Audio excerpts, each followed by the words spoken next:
Next idiom is the office had a fire drill this morning. This phrase vividly describes a situation where an office experiences significant, often chaotic, disruption, even without an actual emergency. It means something noisy, unexpected, and perhaps a bit disorganized happened, much like an actual fire drill. Historically, fire drills have been a common safety procedure in workplaces since the early 20th century. The idiom humorously repurposes this familiar concept to convey a sense of sudden commotion. Let's see how we can use this idiom in practice. For our first example, imagine someone explaining their tardiness. Sorry, I'm late. The office had a fire drill this morning with the server crash. Here, the server crash caused unexpected chaos, much like an actual fire drill. It implies a situation where everyone was scrambling and normal work was interrupted. Now, for a slightly different scenario, consider this. I couldn't get any work done. The office had a fire drill this morning because of the sudden audit. This illustrates how a surprise audit can lead to a similar level of sudden disruption and frantic activity. Both examples show the idiom's versatility in describing unexpected, chaotic, and often stressful office situations. When the office had a fire drill this morning might be a bit strong. You could use a madhouse or a circus to describe a chaotic environment. A madhouse emphasizes extreme disorder and noise, suggesting a lack of control, while a circus highlights a scene that is disorganized and perhaps even amusingly absurd, with people running around.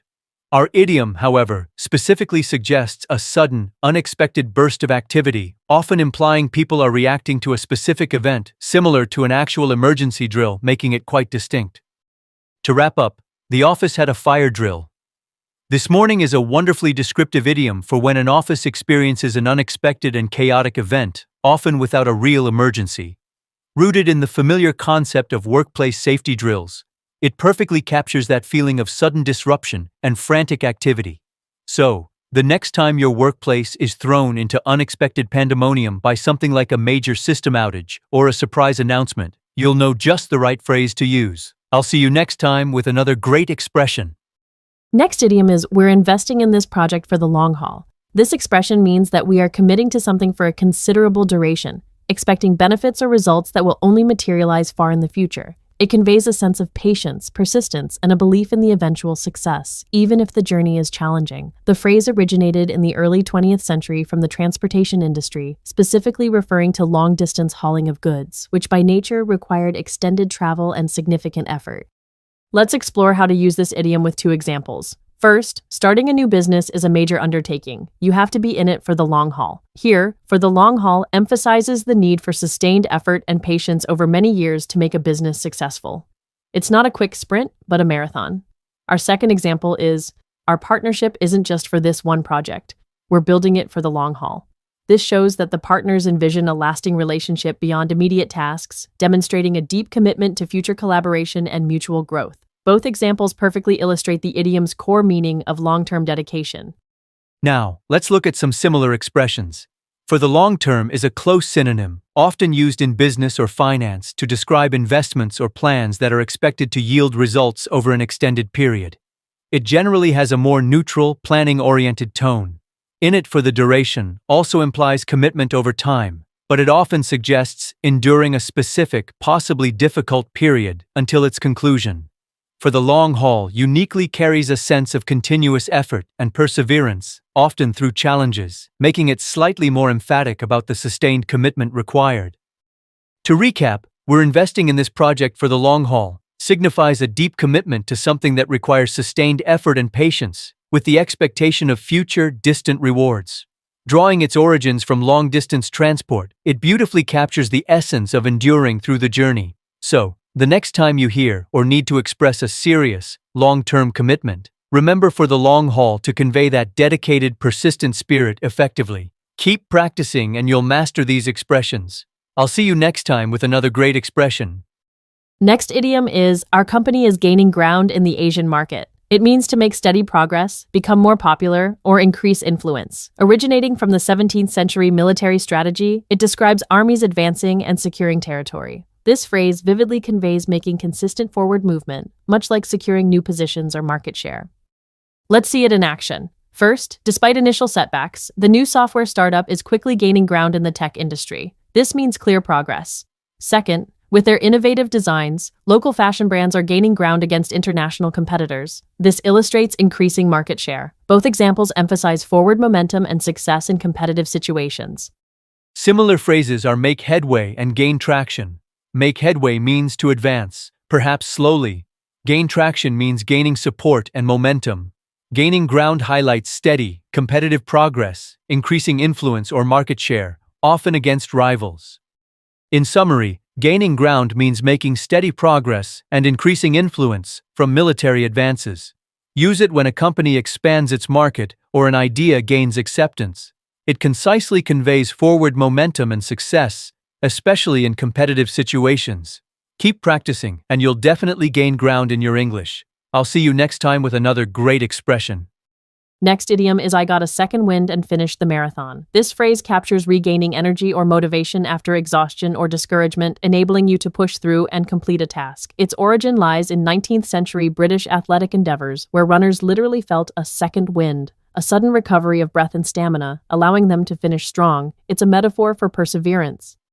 Consider these examples. I was ready to give up on my thesis, but after a good night's sleep, I got a second wind and finished it strong. This shows regaining mental drive. And the team was struggling, but the coach's pep talk gave them a second wind and they won. Here, it means renewed physical and mental energy. Both show pushing through fatigue. Similar expressions include get a new lease on life, suggesting a profound long-term renewal. Rally implies recovering strength from a weak position. While both relate to recovery, second wind specifically applies when renewed energy allows you to continue after utter exhaustion. To recap, getting a second wind means finding renewed energy or motivation to continue after exhaustion, echoing its athletic origins. It's a powerful reminder that perseverance can bring unexpected strength. Use this idiom when you push through a challenging task and find new vigor. I'll see you next time with another great expression. Next idiom is, let's get the show on the road and start the meeting. This means it's time to begin an activity or project. Its origin dates to late 19th century American traveling circuses. It referred to packing up and moving the show or starting a performance. It signifies initiating action. Consider these uses. We've discussed this enough. Let's get the show on the road and finalize the design. This urges moving from talk to practical work. Also, our flight leaves in 3 hours. Let's get the show on the road and head to the airport. Both highlight starting action after preparation. Similar phrases. Let's get started is direct. Let's kick things off implies an energetic, formal start for meetings. Get the show on the road feels more urgent or grand, suggesting a significant undertaking. Choose based on context. In summary, let's get the show on the road is a lively idiom meaning let us begin, rooted in traveling entertainment. It's ideal for transitioning from planning to active execution for projects, meetings, or journeys. Use this vivid phrase to energize your calls. I'll see you next time with another great expression. Next idiom is, the election went down to the wire. It means a competition or event was extremely close, with the winner uncertain until the very last moment. Its origin comes from late 19th century horse racing. A wire stretched across the finish line for photo finishes, symbolizing a thrilling neck-and-neck race. Let's see examples. The championship game went down to the wire, with the winning basket scored in the final second. This shows a sports match where the outcome was uncertain until the very end. Negotiating the contract went down to the wire, but both parties reached agreement just before the deadline. Applies it to non-sporting, high-stakes situations.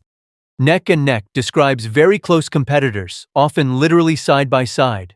Photo finish also captures an incredibly close race, emphasizing technical review to determine the winner. While down to the wire covers any close contest, photo finish specifically highlights extreme closeness, often in sports. To recap, the election went down to the wire describes any competition or event whose outcome remains uncertain until the very last moment, like a suspenseful horse race. Remember its roots in the finish line wire, symbolizing an incredibly close contest. Use it for situations where tension builds until the final decision. I'll see you next time with another great expression. Next idiom is, he decided to go for broke and invest all his savings. This expression means to risk everything you have on a single venture, often with the hope of a significant gain, understanding that failure means losing it all. It comes from the early 20th century American gambling world, particularly poker, where players would go for broke by betting their entire stake in an attempt to win big or avoid a prolonged game of smaller losses. It captures a moment of ultimate commitment and high stakes.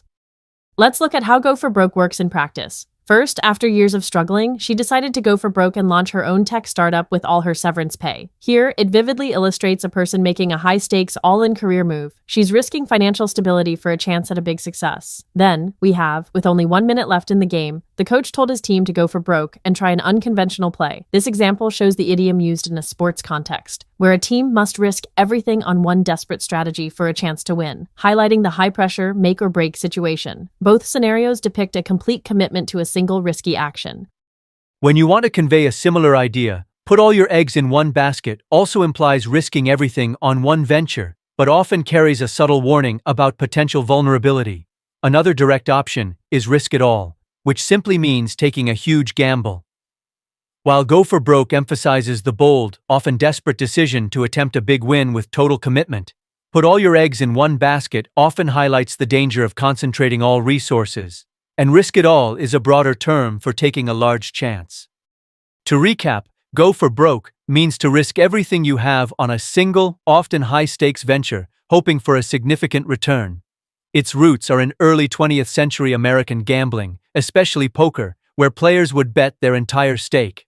Remember, this idiom captures a moment of ultimate commitment and high risk, whether in business, sports, or personal decisions.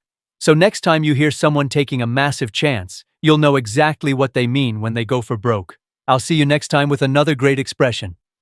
Next idiom is prices went through the roof after the announcement. This expression means that prices increased extremely rapidly and to a very high level. Imagine something rising so fast it literally pierces the ceiling. Its origin stems from early 20th century America, likely from the literal idea of something hitting or going through the roof, symbolizing an extreme upward surge. Let's look at how went through the roof is used. In our first example, after the sudden increase in demand, the cost of raw materials went through the roof. It shows a quick, significant price hike due to market forces. Similarly, housing prices in the city went through the roof. Making it difficult for new buyers illustrates an uncontrollable surge in real estate values, indicating a dramatic and sudden increase that impacts many. Similar expressions include skyrocketed and shot up. Skyrocketed implies a very rapid and dramatic increase, much like a rocket. Shot up suggests a quick, sharp rise, while went through the roof emphasizes reaching an extreme, almost unsustainable level. Skyrocketed often conveys the speed, and shot up can be used for smaller, but still sudden, increases. To sum up, prices went through the roof vividly describes a situation where costs escalate incredibly fast and high, much like an object piercing a roof. This idiom paints a clear picture of extreme, often unwelcome, price surges. Remember this phrase when you want to emphasize a dramatic and significant increase in value or cost. I'll see you next time with another great expression. Next idiom is they hammered out a deal after long negotiations. This expression means to successfully reach an agreement or resolve something through persistent, often strenuous, negotiation or effort. Imagine a blacksmith shaping a piece of metal, repeatedly striking it with a hammer until it takes the desired form. This physical act of forceful and continuous shaping, dating back to the 16th century craftsmanship, beautifully illustrates the hard work involved in forming a complex agreement. It highlights the dedication required to achieve a mutual understanding. Let's look at a couple of examples to see how we can use this idiom. Our first example is, after weeks of intense discussions, the two companies finally hammered out a merger agreement. Here, hammered out emphasizes the significant effort and lengthy negotiations required to finalize a complex merger deal. It wasn't easy, but they persisted. Our second example is, the committee is still trying to hammer out a compromise on the new policy. This shows that the process isn't always successful immediately. Sometimes, the hammering is ongoing as parties work towards finding common ground on a difficult issue. Both examples convey the diligence and persistence involved in reaching a resolution. While hammer out a deal implies forceful, persistent effort, other phrases convey similar meanings with subtle differences. Iron out a deal suggests resolving minor difficulties or smoothing out details to finalize an agreement, often implying less strenuous initial negotiation than hammer out. Think of ironing wrinkles. Work out an agreement is a more general term for reaching a solution or compromise, without necessarily emphasizing the intensity or difficulty of the process. So, hammer out highlights the struggle and persistence, while iron out focuses on refining and work out is broader for achieving any solution. To sum up, hammer out a deal is a fantastic idiom to describe the hard work and determination involved in reaching an agreement, much like a craftsman shaping metal. It carries the nuance of overcoming obstacles through persistent negotiation and effort. Remember this phrase when you want to emphasize the challenging yet ultimately successful process of finalizing an important arrangement. Keep practicing, and you'll be hammering out fluent English sentences in no time. I'll see you next time with another great expression. Next idiom is there are no hard and fast rules in creative work. This expression means that in artistic or innovative tasks, rigid guidelines are often counterproductive. Flexibility and experimentation are key because creativity thrives on breaking away from conventional boundaries, allowing inspiration to come from unexpected places. Let's see this in action. For product design, you might hear, when designing a new product, remember there are no hard and fast rules in creative work. Feel free to experiment with unconventional materials. This encourages thinking outside the box. An art teacher might tell students, there are no hard and fast rules in creative work, so let your imagination lead you. Both emphasize freedom from rigid constraints. Similar expressions include think outside the box for innovative thinking and break the mold for challenging established patterns. Our idiom specifically highlights that the very essence of creative work means fixed rules are absent and counterproductive, encouraging genuine, unfettered innovation.